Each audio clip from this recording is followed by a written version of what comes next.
So yesterday, or a couple days ago, I started watching. A couple days ago, it was last week. Time goes by fast. A couple days ago, I started watching this great milestone DVD set called Mad Love: The Films of Yevgeni Bauer. And the one I watched last week was called The Dying Swan. And this week, I watched the other two films on the set, After Death and Twilight of a Woman's Soul, as well as the really great documentary that's included featuring Russian film scholar Yuri Tvizyan. This is such a great set. I had never heard of Yevgeny Bauer before, and I'm so glad that I stumbled across these films. He's beautiful, and he made, I think it was like 70 films in a 4-year period, and then he died in the middle of the Russian Revolution, at the middle of the beginning of the Russian Revolution. And so he's a filmmaker who has been largely forgotten because mostly when we talk about Soviet cinema, or Russian cinema, we talk about Soviet cinema. And this was a filmmaker in Russia before the revolution, and he was not a Soviet, and it was not Soviet cinema. And his films are mostly about upper middle class people, very similar to a lot of films that were coming out of Italy and America at the time, sort of the salon set. And they're very arty and poetic and beautiful and very different from what you think of when you think of Soviet cinema, because it wasn't Soviet cinema yet, you know?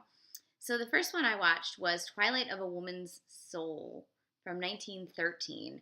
And oh man, it was good. It starred an actress named Nina Chernov as sort of a society lady named Vera, who is just unhappy. She doesn't like what she's doing. She's bored. She has ennui.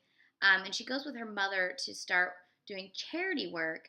And in doing so, she finds a purpose. And so she goes to do charity work. And then one of the men who she's trying to bring lunch to rapes her.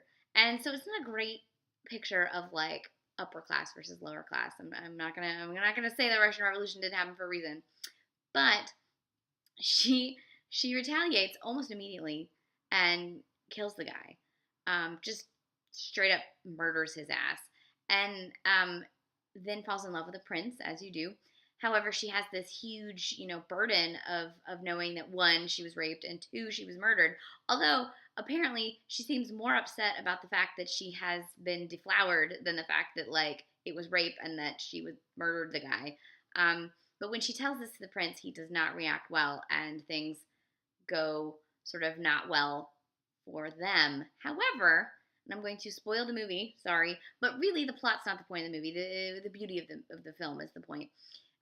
She starts a whole new life for herself and becomes an opera singer and is pretty badass. And he misses her for years and tries to find her again. And when he finally does, she's like, you know what? All my love dried up for you. You're an asshole. Get the fuck out of my life.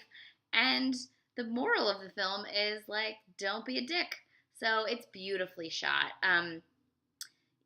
Bauer did a lot of really interesting things with the way he framed films and the way he lit them that were very different from how a lot of filmmakers were working at that time. Way ahead of his time in terms of similar lighting techniques to German Expressionism, except not with the crazy backgrounds. It was like naturalistic backgrounds, but heightened lighting. And you should definitely watch the documentary that really points these things out and how he used lighting and staging and visual language to tell a story, as you often did, obviously, in silent cinema, but in a very unique way for the teens. The next film that I watched was called After Death. It's from 1915, and it's about a man named Andre whose mother dies, and it preoccupies his life, and he now is a scholar, and he lives with his aunt, and he just doesn't really leave his house very much, and his friend convinces him to leave his house, at which point he meets a famous she's a dancer named Zoya, played by Vera Carelli, who was the Dying Swan. And he's drawn to her, but also can't, like, interpersonal relationships is not something he can do anymore because he's still sort of grieving his mother. So he backs away, but then they meet again and again, and he's sort of maybe going to do something, but then he decides he's not going to do it. And then 3 months later, he discovers that she's killed herself. Possibly because of him, and then her soul haunts him for the rest of his life. And then there's more in the film, but basically it's about how he was unable to open himself up to love after the death of his mother, and then is haunted by that for the rest of his life. And it's beautifully shot. There's a lot of great crossfades and mixture of double exposures and things like that. And Vera Karali is just so gorgeous. Really, really good film. Both of these films are beautiful, and The Dying Swan, which I watched the other day, and the documentary that really highlights all of the things that were so interesting about Bauer and what makes him such a great filmmaker, not just of the teens, but of all time. And unfortunately, he's one that's often forgotten. Of the 70 or so films that he made, only about 26 are still existing.